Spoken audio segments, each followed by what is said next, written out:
really thinking about the overall political military alignment of Ukraine. And importantly, there's continuity across US presidents. So what you see when the Trump administration, the Obama administration is basically consistent in policy. The Trump administration comes in and they increase some forms of cooperation, like intelligence cooperation, as well as provide like 200 Javelin missiles to Ukraine. But like this is essentially a symbolic transfer of weapons. Like the Javelins were not even useful in the conflict that was going on in the Donbass. So there's remarkable continuity. You don't see policy change until basically the Biden administration, when Russia was imminently preparing to invade Ukraine. So this sort of applies to the whole period. So what is outside of my scope here? I'm not looking at economic aid, of which there was a lot, nor am I looking at intelligence cooperation, of which there was also a lot. So did this succeed at making Ukraine's military more effective? This is the big one. And it's really hard to do this in terms of thinking about the causal inference problems involved here. Because essentially what we want to do is we can look at kind of measuring 2014 versus 2022. And on three big areas, Ukraine's military strength, the sort of political military position of Ukraine, where you went from 70% of Ukrainians against NATO membership to 85% support joining NATO, and EU and NATO membership were constitutional requirements after 2019, so pretty significant political change there. You went from the U.S. canceling security cooperation to the U.S. sort of rushing weapons to Ukraine in advance of the anticipated Russian invasion. So huge change. Of which Western security cooperation was only part. So what changed? I mean, the three main factors, I think, and these cannot be underestimated, of the Russian threat, Ukrainian politics and national identity really shifting towards the West, and Ukraine investing in its own arms, like the largest amount of ground-based missile air defense systems that you can see in Europe. This is all done by Ukrainians. So a huge part of the overall shift in capacity is something that is done. And just a piece of the Western security cooperation is something that was under the control of the West at all. So the task that we have to do for causal inference is to try to think about what was the piece, what was the unique value added by this Western security assistance once we account for these other trends and how they are moving. And so, right away, you basically see in April, this was basically just 2 months after we're talking about how Russia is going to invade Ukraine in 3 days, take over Ukraine in 3 days. We're talking about how a big part of Ukraine soldiers' ability to defend the country as well as they have been is the training that they've gotten over the past 8 years. So they have better command and control, they have better battlefield initiative, they have a competent non-commissioned officer corps that is empowered in the field of battle to make tactical decisions. That didn't happen by accident. So Western policymakers are kind of taking credit for this right away. So it's important to understand the true impact. And we can basically think about this first by looking at kind of those three components that I talked about, the ground forces, the special operations forces, and the security sector reform, and try to understand, basically in the first year of the war, how much did each of those components, how much did Western assistance affect each of those components, and how much did that change basically influence how well Ukraine could fight in the first year of the war. So to first understand the impact with the ground forces, we would want to understand, are enough ground forces actually trained? The answer is yes. So you end up seeing that Ukraine had 25 maneuver brigades in February of 2022. 45% of those were trained at Yavoriv since 2019. So this is basically once entire brigades could come through Yavoriv for training at the center. And a much larger portion are basically rotating through before that. So this is where if you look at like the US Army internal product on that, they say the majority of the conventional battalions and brigades have rotated through that training center at least once. And then you have thousands of others trained by the British and Canadian training missions. So then we might want to understand, okay, a lot of these were trained, but did these units actually fight in places where it mattered? And so I put together this, this table here, which essentially looks at the 11 brigades that were trained at the Yavor Training Center, where they fought in 2022, and that some of them received the For Bravery and Courage Award, which was basically awarded by President Zelensky to the units that had seen the most combat action really early on in the conflict. So this was actually like really hard to put together because everybody, like on the Ukrainian and US side, everybody says that this is really, this is secret information. But so I was like, okay, I guess we're going to do this by brute force. And I just basically went and found a lot of obscure, online publications that basically talked about them training and then corroborated it with the like Instagram and Facebook of the units that train there. And I was like, hey, there's photos of y'all at Yavriv, so I'm pretty sure you did train there. And I've shown this to people and they're like, yeah, this is basically right. So basically what we can see is that some of the most important units that end up fighting at really important places, like the 72nd Mechanized Brigade, which was the conventional brigade charged with the defense of Kiev when, you know, the other brigades, a lot of the other brigades have sort of been relocated to the Donbass. They ended up training actually relatively recently at Yavriv. So, and then this For Bravery and Courage Award kind of tells you that they fought in places where the action was particularly fierce. So what this can't do, and I'm aware of the causal inference problems here, since I haven't shown you all the other brigades and what awards they won, and I don't have something specific for you about like what that would be able to precisely measure the difference in quality, you know, this is just going to be an approximation of this. But this can at least get us as far as to say that there's a large quantity that was trained, and that most of the ones that were trained by the West fought in important places. So I also went and I talked to recipients of training and asked them, like, did you actually get anything useful out of it? And so this person here, this is Yulia. She was a sergeant in the 93rd Mechanized Brigade. I spoke with her when she was on her rehabilitation after she'd been injured by stepping on a landmine in the first few months after the full-scale invasion. And this photo is used with her permission. And she went through training that the Canadians had conducted for sergeants, essentially, to improve their junior leader skills. And she said, okay, on some of the tactical things that NATO provided wasn't really useful for the particular war that we were fighting at the time. It became really useful after the full-scale invasion, once they're trying to do things like actually conduct assaults. And the overall leader development was useful. So there's some like anecdata essentially that people are engaging with the training and find something useful out of it.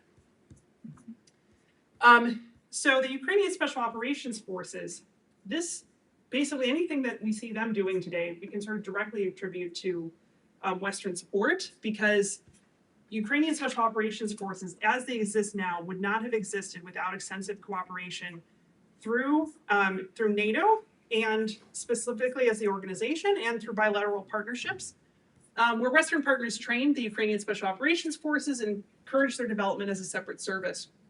So what did this mean? That Ukraine basically went from not really having an irregular warfare capability to being able to put it on full display when Russia was invading Ukraine in 2022. And so in those first few months, where basically Ukrainians were fighting for their lives and trying to prevent Russia's invasion, the irregular warfare tactics are really important. And then they're important again now when we think about long-range strikes, but UKRSOF is sort of just one piece of that overall effort. We also see intelligence services as well, which were also trained and advised, but that's sort of outside the scope of what I'm looking at. If you think the information problems are difficult there, try doing that.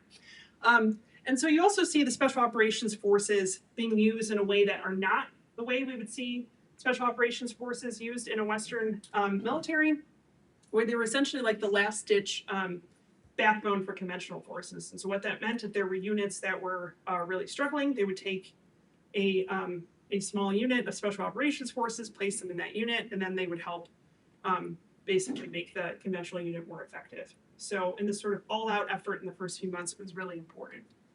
And here's some examples of kind of where they were fighting based on their social media that they released. In sort of the early period, they're all over here around Kiev, and then they sort of move down through the Donbass as the war continues through May through December of 2022.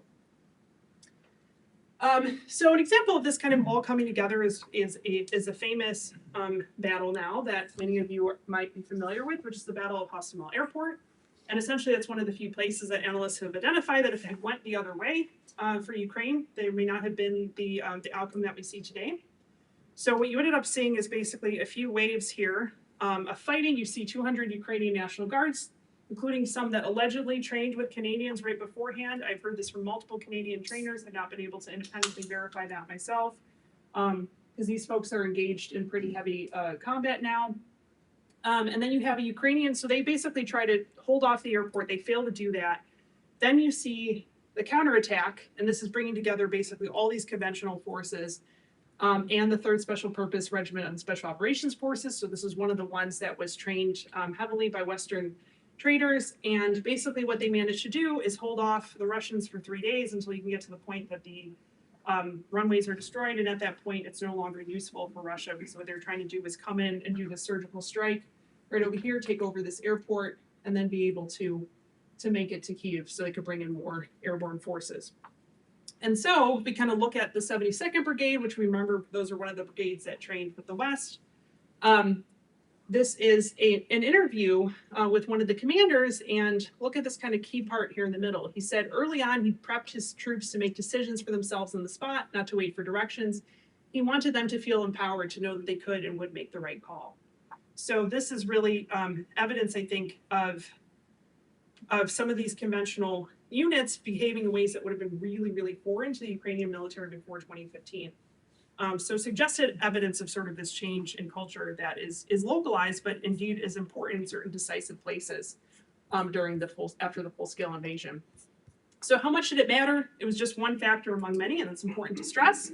But as I just said, it increased competence and skill, I think, in these junior leaders in key conventional brigades, and provided this irregular warfare capability. So this likely provided a decisive edge in initial battles. So finally, the last component of the security sector reform is much less successful.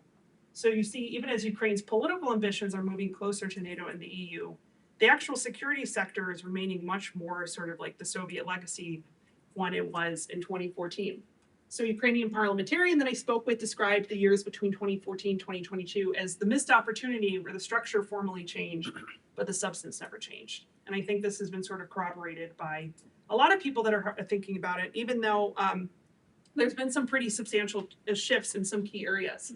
So two areas that I won't talk about in too much detail, but we can in the Q&A, if you like, is this professional military education, where Ukraine is sort of in this weird place where the training effort, the education system, like basically what officers learn as they're going up through the military, has now changed. It's basically like what you get in a NATO military, but most people don't have time to go through the courses because they're actually fighting now. So Ukraine's sort of halfway between some of these changes. And then NCO reform, there was a lot kind of done on this effort. And what that meant is basically there were a lot more professional military, professional non-commissioned officers. So these are kind of your junior leaders, people like Yulia that I showed you photo earlier. So now to the question that you all have been waiting for. Just how might security cooperation have affected Russia's decision to invade? And this is where I would particularly appreciate your feedback, because I'm here trying to kind of extend, based on what we just talked about, how to understand how this might have affected calculations. And it should be said that anything kind of on this question right now at this point is speculative, because we just don't have the evidence we would actually need to have. You know, maybe 50 years from now, I'll go into the archives and find something really persuasive. But this is kind of where we're at right now. So first of all, I think the debate so far, as I already mentioned, has been largely about NATO membership.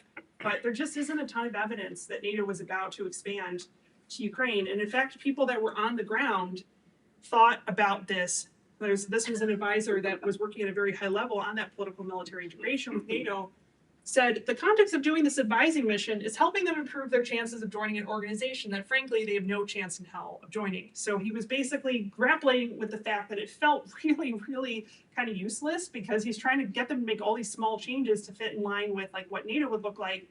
But he knows that basically, you know, you're auditioning for a role you're never going to get. So does this mean that Western security cooperation had no effect? I don't think that that's necessarily what it means.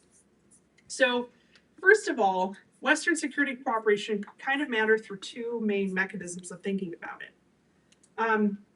So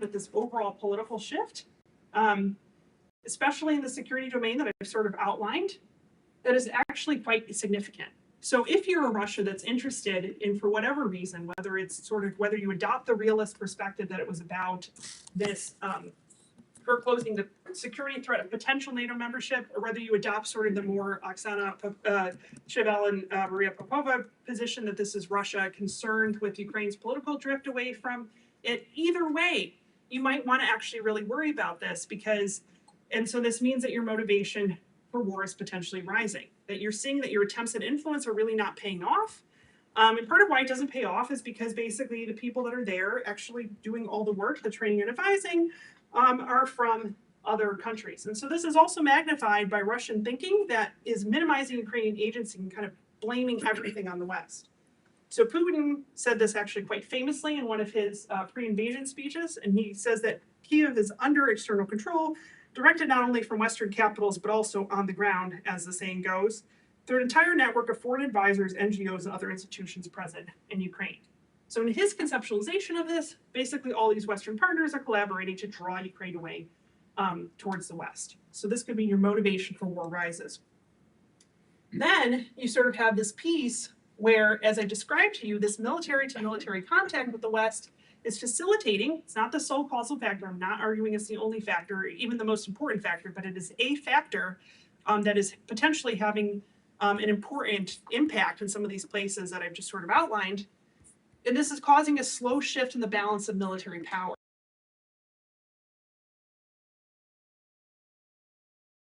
Interference, cyber warfare, all these sorts of things that basically Russia was trying to do, had used quite effectively in 2014, and is having a much harder time doing by the time you get those special operations forces and the intelligence agencies becoming more effective before 2022. And it's just getting better prepared in case of conventional invasion. So what does this mean? Well, essentially, Russia's future cost of war is also rising. So we have these two components, that the motivation for war is rising and the future cost of war is rising. So what does this mean? I think that basically you get to Russia's decision to invade when you have Russia believing two things. That the current balance of power is still heavily in its favor. So if it actually intervenes right now, it can still win a conventional war against Ukraine, like the sort of invasion that it pulls off. And lastly, that those long-term trends are going to be negative. So if we go back to this piece, that this is going to sort of continue and the slow shift is going to continue, but the balance of military power is never going to be more favorable to Russia. It's only going to get worse. So as a result, you get this decision to invade. So what ended up happening is after Russia invades, it's very clear that there's a miscalculation on number one, where the balance of power may have been in its favor, but not as heavily in its favor. And lastly, I think I do agree with the basic premise here, which is that these long-term trends were pretty negative for Russia. So where are we in conclusion? How extensive was Western security cooperation before 2022? It was limited mostly to this training and advising efforts, this human contact between militaries, due to concerns about both provocation for Russia and also this attempt at basically getting this transformational impact on Ukraine's military. So it's this idea that we could have our cake and eat it too, or we could support Ukraine's ambitions for alignment with the EU and NATO, but also not be in a position where Russia would be provoked into war. Did it succeed at making Ukraine's military more effective? Yes, but primarily in increasing the quality of the operating force. So these are the people that were actually fighting on the 24th of February, 2022, and less effective at kind of reforming those big institutions that run the military. And how might this have affected Russia's decision to invade? So you have the political drift and the increase in effectiveness likely contributed to the belief that Ukraine could not be influenced and would eventually become too strong to invade. So what this means is that it's kind of a sad paradox that in the position where Western partners for Ukraine actually thought that this would be a way to increase cooperation, but also forestall a war, you end up seeing this policy actually failing without costly arms transfers or even a realistic prospect of alliance membership. We learned something, I think, here about the case. So what we should really be looking at is not about whether NATO membership was likely or not, but the degree to which cooperation between NATO and Ukraine, all these things that you can do short of actual formal membership, how they matter in influencing the calculations of potential adversaries. So thank you very much for your attention.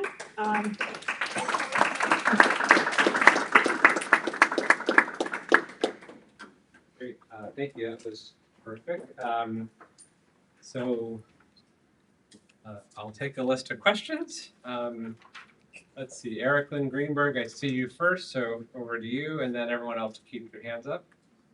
Alex, super cool. It's great to see you. I guess the question is really about the policy implications of this, right? I mean, what do you tell U.S. policymakers, right? It seems that any type of military assistance could potentially be seen as kind of creating a window of opportunity for an adversary, right? So if I want to say, what does this tell us about the Taiwan case? Yeah. Can I go ahead and answer Yeah, that? yeah, now? Okay, please. awesome. Yeah. Yeah, good to see you, Eric. And that's a great question. And I've been kind of wrestling with that myself. I just heard Sebastian Rosado give a talk recently about the security dilemma. And essentially, his argument that he's making here is that it's going to be so severe anyway when we're talking about things like, a great power two great powers facing up with one another, that you're essentially in this position where attempts to reassure are not very effective. So essentially, you might think then that you really shouldn't be going for, you shouldn't hold back. If it's unlikely to forestall the war, you don't want to you don't want to actually hold back. On the other hand, I think there's something to be said for if like these changes that end up really mattering for Ukraine take a long time to kind of develop. So that, if we kind of go back to that, that change in military capability between like 2014 and 2022, it's huge. And so in some ways, if Russia had invaded in 2014, it would have been able to just, defeat the Ukrainian military, but now it couldn't. So there could be advantages to keeping the window open as long as possible, if you think that's going to work, even if it might ultimately fail. On the other hand, I think for places like, Taiwan, where if the U.S. is actually interested in fighting for that place, it seems like the implication of this would be that you're not going to be able to reassure. You probably need to go in like as hard and as fast as you can, and provide those costly arms transfers in particular, which I think is kind of what the U.S. is doing right now in Taiwan. So you provoked me. So if you go in hard and fast, do you only exacerbate the preventive logic that you're talking about? Potentially. Right? So like, how would you consider that? So part of it, I think, depends on what you think the partner needs to be in the best position to. So let's say they have a really good military already in terms of like institutions, all of that, and the people are really eager to fight, and the only thing they don't have are the arms. It seems like you should just probably send the arms as quickly as possible, because you're not going to be able to like forestall that window logic, and you might be able to just do it quickly enough that the adversary doesn't have a chance to react. But if you're in a position like Ukraine was, where there was actually a lot you needed to do on sort of the institutions to make the military more effective, you might want to keep the window open as long as possible. But this is great. I'll have to think more about that. Caitlin. Thank you. This is a super interesting talk, and I really just liked hearing about all the different types of research that you did. I tend to just, even though I don't study this, intuitively kind of agree with your general take on kind of why the war happened. But if you're trying to get to the question of why does Putin invade, I mean, I agree with you, there's a miscalculation on the balance of power, but the question is like, what's the source of that miscalculation? And, my sense from your project is you're very focused on the Ukrainian side. Maybe Ukraine didn't properly signal its capabilities, but there were downsides to doing that, kind of damned if you do, damned if you don't. So he had bad information about Ukrainian capabilities, but Putin also had really bad information about his own capabilities, right?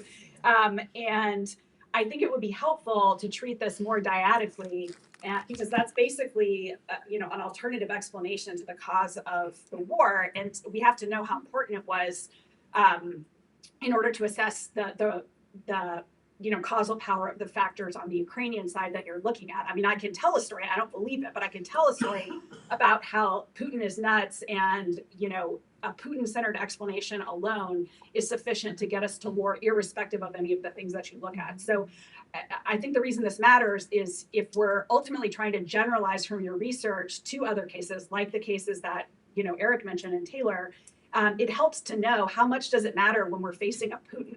And how often are we going to face a Putin? Or is that kind of irrelevant? And the dilemmas are basically the same, irrespective of that. Yeah, I'm just going to take that as a comment, because I think that's an excellent take note.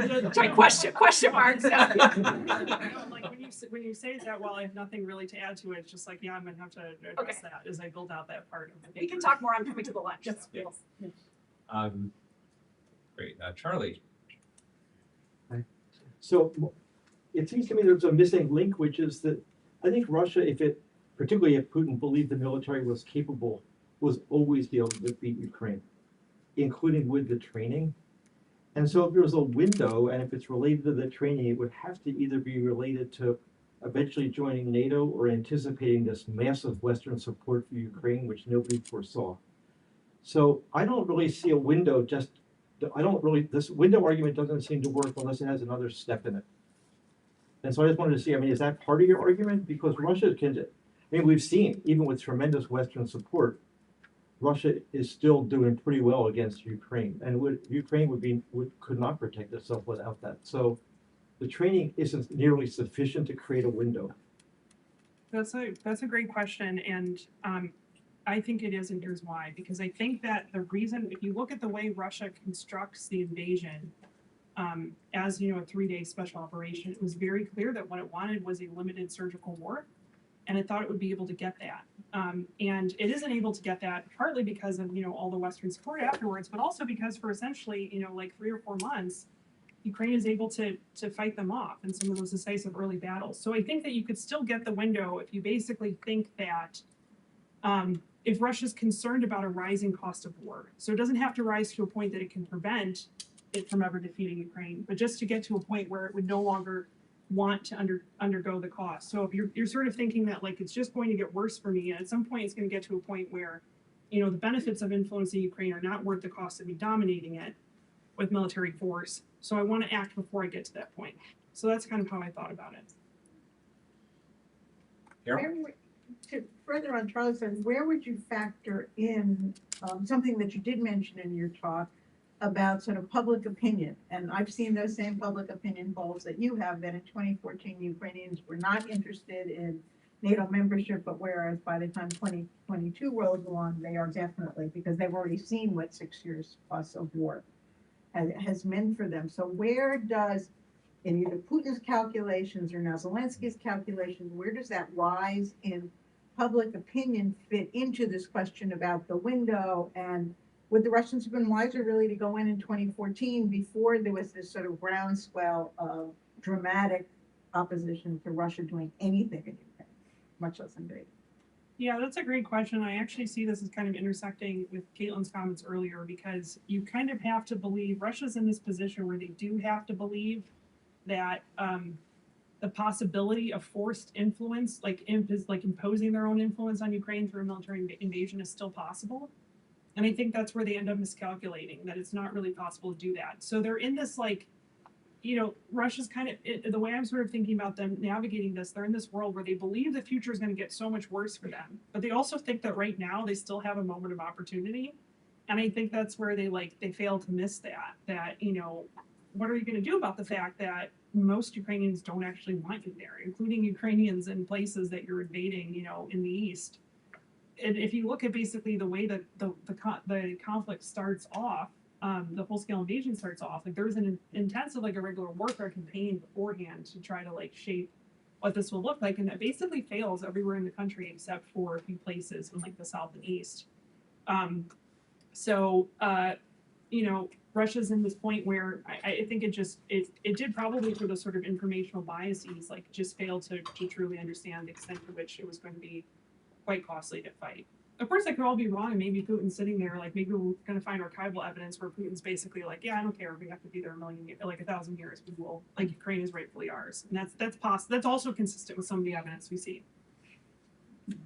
So Jim, is that a 1 or a 2? No, that's a 1. Okay, gotcha. Back of the line. Back of the line. There you go. So Phil Button? Thank you, Alexandra. Wonderful presentation. Sorry I missed the very beginning. I look great at international government work. Commented in 2 questions. The questions are about Kabul and drones. The comment, I'm struck as you go through that, and I think it's a really important period between 2014 Euromaidan and 2022 invasion. You talk about NATO and the so-called West helping Ukraine. It looked like there were 3 English-speaking nations, the Poles and the plucky Lithuanians. So the French and the Germans did not believe this would happen. And so I think there's a really interesting element there. It's not all of NATO.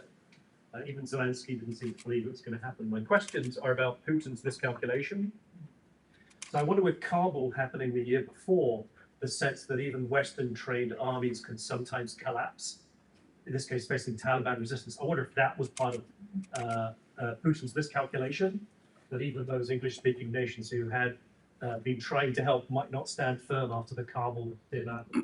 The second point, And the reason I was late, I was at another SHATS event. We were doing some research on Ukrainian drones, the aerial quadcopters and stuff. Most of our research seems to be that they didn't manage to change the defense industrial complex before 2022. And while people are very excited about the drones now, this was not thanks to the conglomerate, Yuko Baron, to the ministries or anything. This was a real entrepreneurial effort. And so I just wondered if you'd seen anything different in those periods about drones having been pushed. I doubt it came from the Western advisors, because I think the Western militaries were not good at drones either. So the questions are Kabul and drones. Excellent. Thank you for those questions. So on the drones, I fully agree with your analysis there. I think that the Western support before 2022 is basically not helping in any area related to weapons. I think that's just sort of the conclusion that comes out of it. And, you know, they'll talk about things like providing radios and secure communications. I mean, most people are just like on Signal and like coordinating fires with like a giant Signal group chat type of thing. Like there's not really, so I just don't think those things really, that's why I focus on the training and advising, because I think that's the part that really ends up being significant and matters.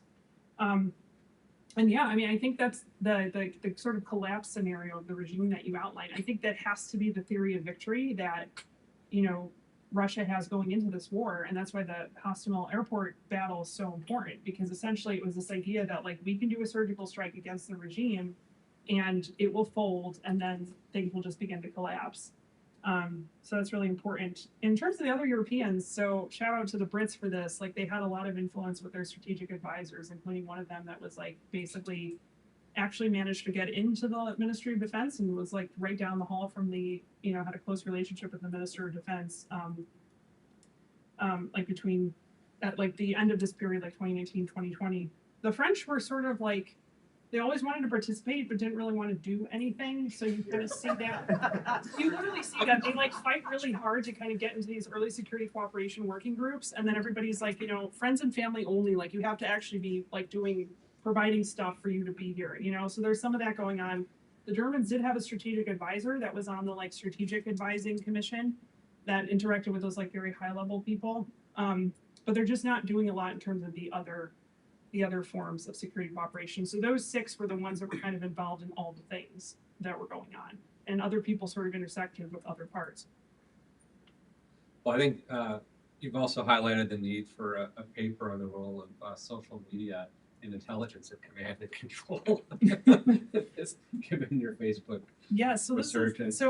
Okay, I'm just gonna say one thing about this too. I think that that's actually why this like local initiative is so important, because there isn't like really effective command and control in the early parts of the conflict. So it's like all these people sort of with these lateral, like horizontal connections, essentially trying to organize to fight off. So the fact that like individual people were trained enough and had the like experience to be able to do that ends up being pretty important, I think. Thank you. It was an excellent presentation. Thanks so much. I wanted to ask 3 small questions. First of all, if you have studied the EU military assistance mission in Ukraine, the EU Ukraine, which was established, however, after the 2022, if you have studied, what can you say? Because if the European Union is a fortress, let's say, of the Western assistance to Ukraine and has contributed a lot. What do you think of that? Second of all, would you say that overall the Western assistance to Ukraine in the 3 sectors, let's say, that you mentioned, do you think that they affected the perception of threat by the Russian regime, meaning as it was established as a term by Stephen, if that contributed somehow and to what extent? And third, where do you stand as a security studies specialist in terms of the Mearsheimer's theory regarding that the West is primarily the one to blame for the Russian invasion of Ukraine, because they have always wanted to draw a circle around Russia and therefore push their limits. Thank you. Thank you for these questions. So about the EU military advising mission, so I should clarify that since 2022, the Europeans have been doing a lot to support Ukraine, including Germany, which is the #1 provider of aid after the United States. And I actually just came back. This was like 6 weeks ago, and I just had a little article from Modern War Institute come out about it. But I went to the training center in Poland where the EU military advising mission is training, or the Polish portion of that is training Ukrainian soldiers. You have French and Belgian trainers there when I visited, and I think they're doing really important work. And Western partners now have trained up to 120,000 Ukrainians. The problem is it's just basically a drop in the bucket. Like Ukraine has a serious issue right now with being able to train enough soldiers, and that's a result of the fact that like how we actually get to these. So you have 72nd Brigade defending Kyiv, but how you get to the other defense is that you essentially mobilize all of these training centers and academies, and like you send them out to fight. Like that is actually where all the extra manpower kind of came from.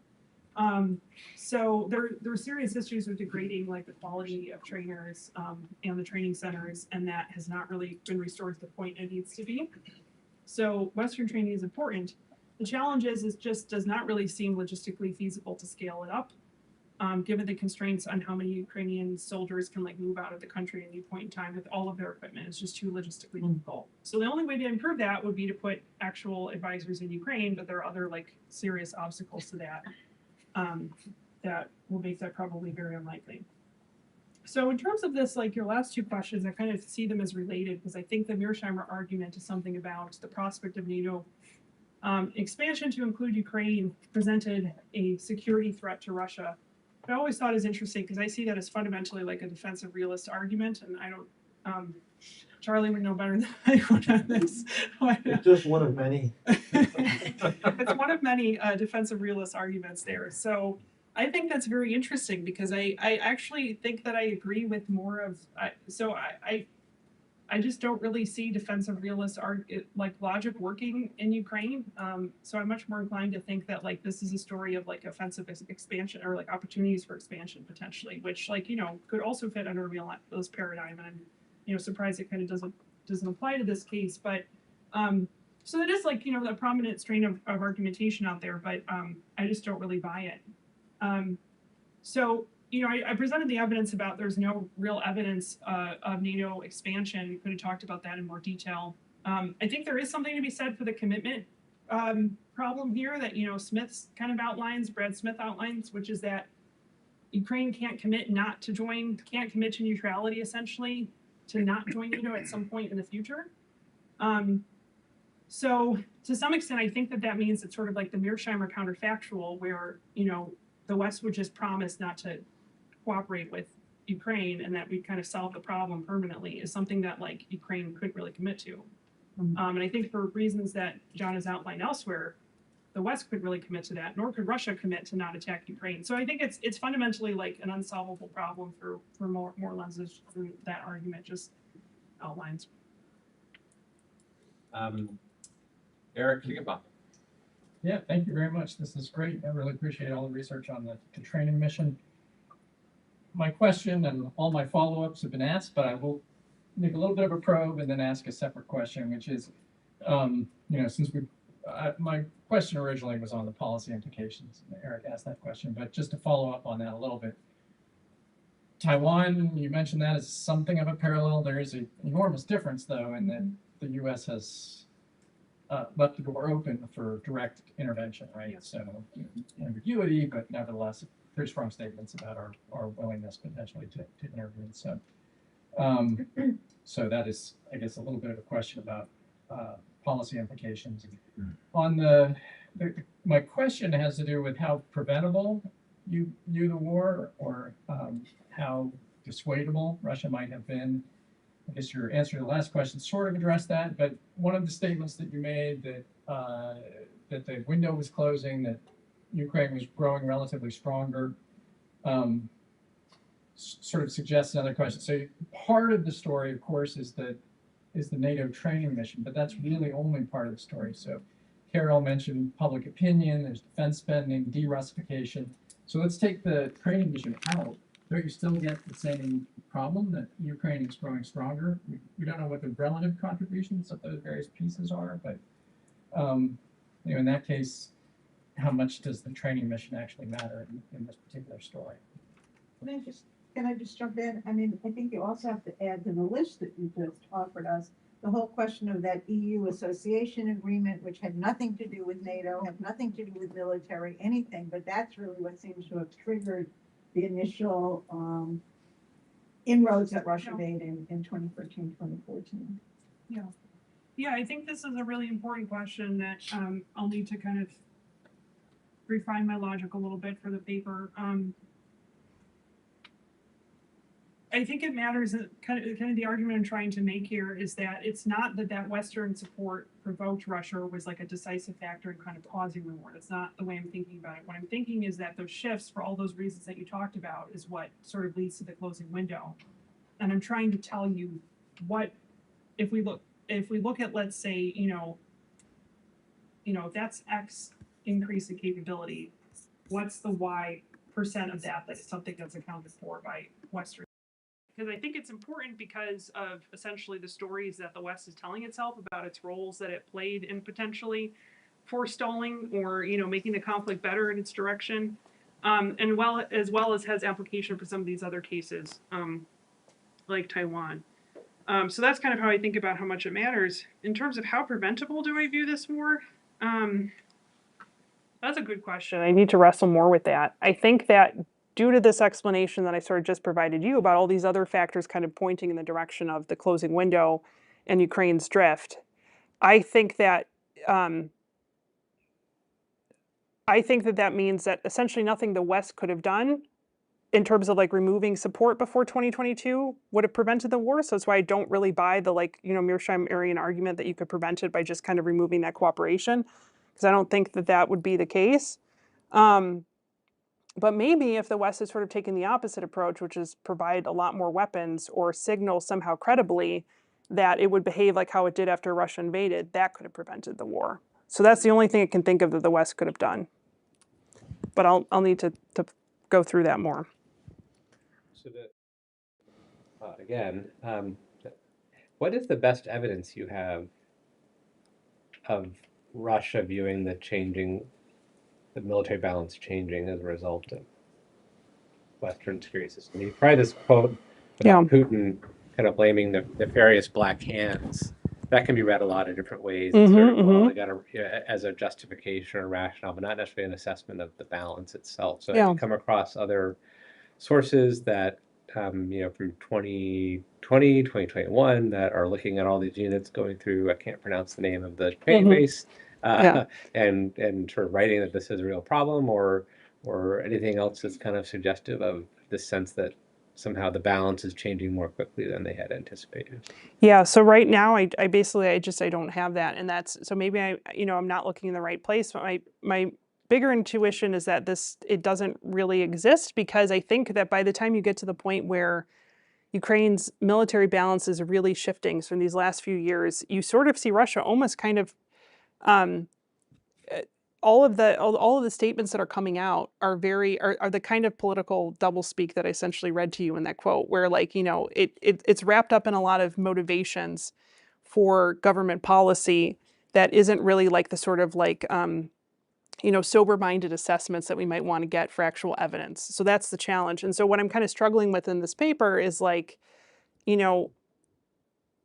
I have this kind of empirical first part that's well founded in the empirics, and then essentially a speculative, kind of arc for the end of the paper.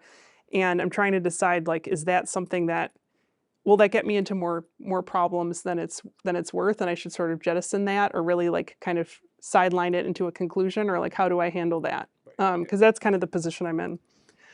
Well, yeah, no, I'm very sympathetic to the challenge of trying to get some of that data in real time, but let's see here. Kelly Greenhill. Well, like Eric, all of my questions have already been asked and sort of answered, but thankfully your answers were so provocative that I've given rise to a few additional questions. So number one is in response to your most recent response to Taylor about had we been clearer about what we were prepared to do. What if we didn't know what we were prepared to do? Korea comes to mind here, so we only decide after the invasion what we're prepared to do. So I'm going to ask you a couple of questions actually tied to how we respond or how we think about our behavior. So that number one, what if we don't know what we're prepared to do until the other side takes action? Number two, on the security dilemma logic, in some sense, I heard you say, basically, security dilemma is just going to be bad, and so we should go all in, which again goes back to what if we don't know if we're going to go all in. But also, that seems a little bit, and I don't mean this pejorative, well, maybe it seems a bit glib, because if we think about security dilemma logic, it matters less about the signals we think we're sending, right? And so we spend a lot of time trying to calibrate how much to do so as not to provoke Putin. But what if he didn't see it that way? And you yourself said, well, one of the things we were doing is trying to improve NATO interoperability. So if I'm in Putin's head, this actually looks potentially problematic. Even if we're not going to let them into NATO tomorrow, if you already think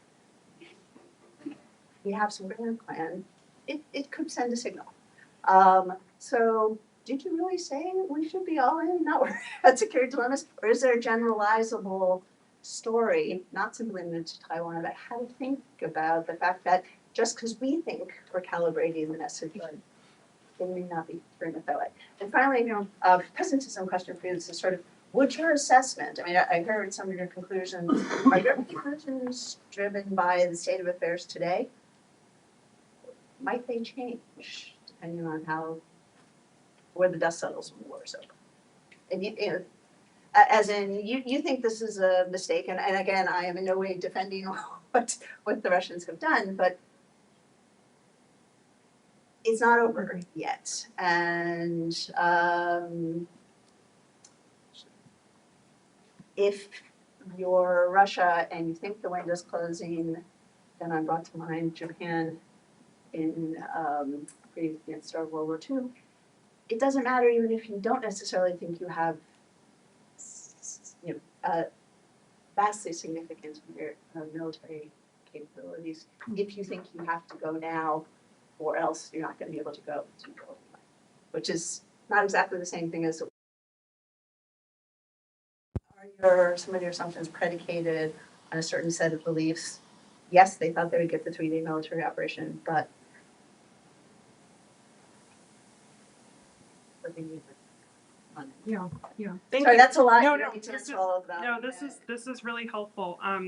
Yeah, I'll just sort of take the policy implications one first, and this is me sort of, you've caught me in the position of trying to be a social scientist and saying that's not my problem.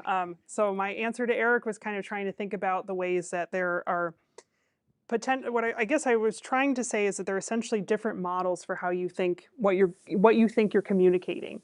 And policymakers in the Ukraine case clearly thought they were sort of in the defensive realist world where you could communicate your benign intentions, and they thought they were doing the things to communicate. Now that could still fail for all the reasons under that world of why that might not work. And so I think that could be one thing that happened there. But there's sort of the other model, and what I said about going all in on the security dilemma can't be escaped is kind of like Sebastian Rosado's new model for how to think about that. So there are other models. The other models basically of how your potential adversary is going to perceive your intentions, and to make policy predictions, you might want to have stories about all of that. And so that's why I kind of haven't done that in this paper and didn't present that to you. I was just trying to explain kind of how this might work in this case in terms of what U.S. policymakers were trying to do and how that clearly just was not enough. Because too much.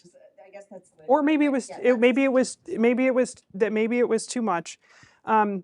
But I think basically, if you had pulled back Western support to something much more limited, that may not take away. That could still kind of, to the earlier question about how much did this matter, you could still get some of the motivations for intervening anyway because of this revisionist intentions. So the war could be overdetermined in some ways, whether you're thinking about it from a sort of revisionist perspective or from a sort of defensive perspective going on here. But I'll need to think more about this. In terms of your question about whether this was a mistake for Russia, so that's why I sort of avoided casting judgment about whether it was a good idea to do this war from Russia's perspective. I just said that they had sort of miscalculated about where Ukraine was, because I think if you look at how they invaded, they just could not have been expecting that level of resistance. So that much is empirically clear. So that was a miscalculation. Whether that means in the grand perspective that this will be a mistake for Russian national interest, I don't know, because it's dependent, as you said, on the outcome as well as dependent on how Russia calculates its national interests. And I can't really speak to that. I think the question came out of the way that your question was framed, like how much did this Yeah. affect Yeah. the decision making? Mm-hmm. It wasn't, if it was on the margins in terms of affecting the decision making, that's a different question. Does that Yeah. make sense? It does. In terms of what we were prepared to do, yeah, there is some evidence for this, that essentially it was unclear. Like, I think the U.S. would have liked to have tried to communicate that what happened is what would happen. But I think that the European piece, as we discussed, has been a very important part of Ukraine's of how the West responded to the full-scale invasion, and that part was a big wild card before the full-scale invasion. Yeah. Lena. Yeah, all my questions were asked already. So I will just deliver the comments that are left of the questions, I think. So the first one, we do have a counterfactual. We know whether Russia would have invaded Ukraine if Ukraine did not receive US aid. It's 2014. It's not a very close question. That's what happened. From the methodological point of view, I think this the assessment of the closing window of opportunity is absolutely crucial for your argument.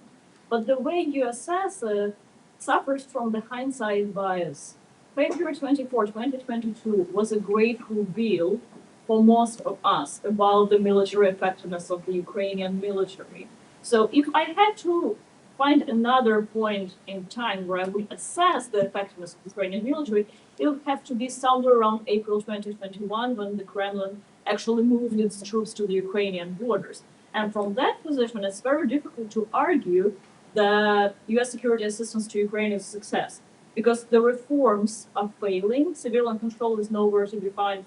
We have Invade as our Minister of Defense at that time. The reform of defense procurement and industry mentioned previously in the drone discussion was failing so much that Laura Cooper, the Deputy Assistant Secretary of Defense for Russia, Ukraine, and Eurasia, actually openly stated it. So if I'm sitting in the Kremlin and trying to figure out how the reform is going, not great. At the same time, the Ukrainian NGO Poverty Tribune Come Back Alive issues a report saying that yes, all this training, this Yavoriv is great. The problem is that the Ukrainian military has a leaking pipeline of resources, meaning that those soldiers that are trained in Yavoriv, they actually now successfully employed as software developers and taxi drivers, whom Putin would not have faced in his life if he did not invade Ukraine. So I appreciate that the names of the units trained in Yavoriv match the names of units that were fighting in Hostomel. I'm not sure that people with whom those units were staffed are the same people that underwent training. If you could find evidence of that, that would strengthen your argument tremendously. So if I'm trying to give an assessment of US security assistance to Ukraine from spring 2021, it can be argued as an actually failing effort. So the question that is still unasked, how are you recognizing the methodological struggle with what was struggling when we study this case, how are you working on mitigating the hindsight bias of 2022 when you're assessing Putin's decision that was likely made long before we all learned how effective Ukrainian military can be? Yeah, so I think those are excellent questions. I kind of see two points here. So one is sort of how Russia's assessing it. One is the degree to which the reforms are succeeding and how much that matters. So I think that's why I differentiated between the three levels, like the Ukrainian special operations, the training, and the security sector, because I think some of the things you mentioned, like particularly the civil-military relations, like you don't really see big changes on that. And in the counterfactual where those things had succeeded, would the Ukrainian military have been even much more effective? Probably yes. But I guess what I'm trying to show is that even without that reform being fully completed, you see noticeable, tangible differences in other areas of the military, some of which are affected directly by that contact with Western trainers and advisors. And I think that if you actually, in terms of how Russia sort of thought about that, I think that is kind of to me, I see this as sort of the weakest part of the argument, is that fundamentally it's like almost impossible to get evidence on how they think about the Ukrainian military's success, and especially not any granular detail. Like, because I think that, these questions about kind of big reforms to the institutions and whether they were succeeding, that doesn't really matter immediately once you kind of go into the first 3 months, because that's something that the way Ukraine ended up fighting was this very like dispersed war where decisions are being made at the level of the brigade, and the institutions aren't really mattering that much until later in the war. And now we're seeing the effects later in the war of the institutions because things like the training pipeline can't be solved. But in the initial period, it sort of doesn't matter. So there's a lot of moving parts here in terms of how Russia could have been assessing it and what's the relevant variable to focus on. So I will think more about that and hopefully get you a better answer. Yes. So I've got 4 folks left, so I think we'll move to speed dating round. So first group of questions from Lauren and Dick. And then second group will be from Jim and Daniel. So Lauren. So I think you've gotten a lot of great questions about how this affected Russia's decision-making. So I'll ask 2 quick questions about other arguments you make. One is the sort of catch-all argument, security assistance led to this political shift. It strikes me there's likely a reverse causality issue there. The political shifts are happening for a litany of other reasons, and security cooperation might be part of it. So it'd be great to see a little bit more about that mechanism. And the other question here has to do with how we know if training was effective. From my understanding, it doesn't seem like the rate of decoration for the units that you showed is that different from the rate of decoration more broadly. There's also a selection problem here. The units that get sent pre-war to do this training are also, unsurprisingly, the ones that then get assigned to major battles, and that's where the decoration happens. So I'm wondering if you can say a little bit more about what makes these units special. Do you think, how do we know that training is doing something above and beyond telling us that these were units that always were going to be assigned to important battles? Yeah, these are. Dick. So, following Taylor and Charlie and others, including yourself, to your credit, you acknowledged that you didn't have a good answer to the question of what your evidence is when you were talking about whether or not the windows of opportunity was a major factor. But I wanted to ask you to speculate with us a bit about what kinds of evidence you think you need and what kinds of evidence you think you can get. A lot of different kinds of evidence sort of crept into the presentation. There was archival stuff, which of course, you'll be beyond your retirement age. But archival evidence is much more reliable than speech evidence. But you can get the speech evidence now, and I was kind of struck by the fact that all your interviews were on the Ukraine side, and you weren't talking to sort of to former military in Russia, much less senior people. I understand how difficult this is, believe me, but another might be evidence that Putin has acted on the basis of perceived windows of opportunity in the past, what they might be, and whether or not this is a similar situation. I mean, I'm making this stuff. Some of it is going to be mirror imaging, but the question is, how do you think about the kind of evidence you need, the kind of evidence you need? Oh, now I can respond. Okay. Sorry. Sorry, you just had 4 questions. Yeah, so thank you. These are all really helpful. And so part of what I was hoping to do in this presentation was to present something that sort of thinking about this as a paper that would, be on this topic is new for me, because I've sort of, on the book project, it's doing kind of the first 2 pieces, which is like the design of security assistance, how might it have influenced the effectiveness of the Ukrainian military. And so what I'm trying to do here is kind of extend it out to try to because I think that's a natural implication that people are really interested in, is how that might have the broader implications of this. So this is sort of reflecting the work in progress aspect of this, is that I am sort of thinking about the different kinds of evidence that I would need to be able to make this argument, or if I could find a way, and I was kind of trying to see, kind of testing it here to see if I could find a way to kind of, fold it into potential implications and make it less of like a strong piece of the paper, because as you suggest, it could be its own empirical effort just to understand what are Russian beliefs about X, any point that influences this. So given that I didn't have in mind a second book project for this and more of like a paper, I have to kind of think about what would be in there. But yeah, speeches are important. You could also think about, drawing more from the sort of think tank or Russian intellectual community, because there's publications on that. I just haven't seen a ton out there that would be, like, as I kind of mentioned to Taylor, that would be sort of a sober assessment of these kinds of things. But I think that even going through that sort of work and presenting that could get us further towards the answer. To Lauren's question, I think I'm going to talk, since time is short, talk primarily about this training effectiveness piece. Yeah, that part is really hard because ideally what we want to see is more evidence of how these units are fighting and compare that to the sort of evidence I presented of like the 72nd Brigade. What I would ideally want to be able to show you is that the units that were trained were more likely to kind of fight in this decentralized way that really mattered, and units that didn't. Like that, I think I would find that very persuasive. So I'm going to think more about how I could potentially provide some of that kind of evidence, or at least do something to sort of show that to you. Because I think that's sort of what, to me, would get us a lot closer to the answer. Okay, 2 more questions, and I'll come back to you. So we've got, let's see, Jim and Daniel. Mine's good because it's for the future of the form of, what might strengthen it to make it seem more persuasive to a new audience. And it seems like this is a preventive war Windows argument, but it's not situated so much in the literature of preventive war and Windows, something that is neat theoretically, but that we don't see a lot of in some domains. We don't see a lot of preventive war to take out, to prevent states from going nuclear, for example, and that's where I'm coming from, so there's a bias there.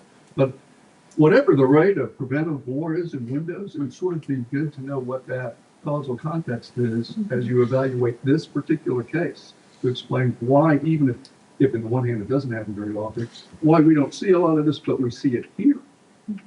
And then alternatively, if it turns out that there is a lot of this, then the case is much easier. But I suspect that we don't see as much as we would have expected given the theory. And so someone's going to be having that expectation in the back of their mind. And if you could address it in advance by contextualizing the kind of explanation you're giving, that might be make it more step. Daniel. Yes. My question and comment is somewhat similar. So I'm just curious about, how much kind of the theory or argument percent you generalize. And so I think you've heard a lot of people say, we want to hear from the Russian side, we want more evidence about what the other actors are thinking about. Are there other historical cases you could look to where in the past security assistance, from a weak state facing a stronger adversary, hasn't ended in conflict or has? Like that might help identify then that causal effect of the security assistance that's going on in the background of all these other things that Erica was highlighted. So I don't know if you have any larger case knowledge to draw from that might be helpful going forward to think about some similarities there. Yeah. Back to you. Okay, so I'm just going to say that I'm increasingly thinking that this is actually 2 papers, one of kind of the first part on the security assistance and one sort of on window logics in Russia. And then that would sort of solve most of my issues because I'm like most of the way to the first paper, and then the second one would sort of need a lot more to flesh it out and potentially like a credible empirical strategy. And then, maybe for the sort of the first piece on the security assistance, I could gesture at whether some of this, might have mattered, or laid out a couple of ways that we could think it matters depending on what you believe about Russia. So thank you. This is really, really helpful. Wonderful. Well, thank you for such a stimulating talk, and